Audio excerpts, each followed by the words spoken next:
space. Mas malawak na silid-aralan na maaaring gamitin sa mga group activities. Mas maaliwalas sa pakiramdam at madaling linisin.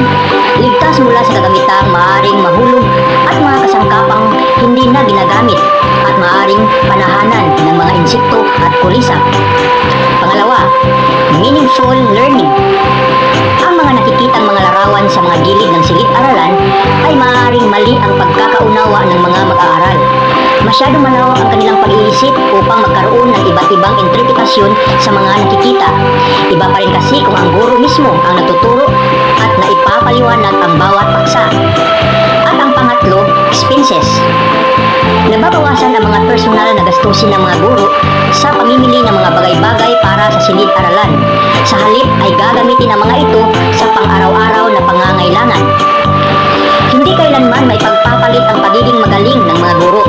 Marahil may mga minsan na parang hindi maganda ang nakasanayang paraan sa pagtuturo dahil na rin sa mga sitwasyong personal, lalo na kung may kinalaman sa sahod at pamilya. Subalit, walang maririnig na daing ang mga mag-aaral.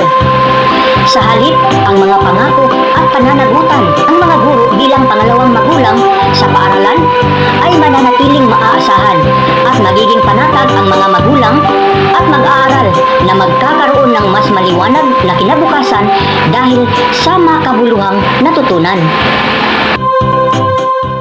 Please don't forget to watch.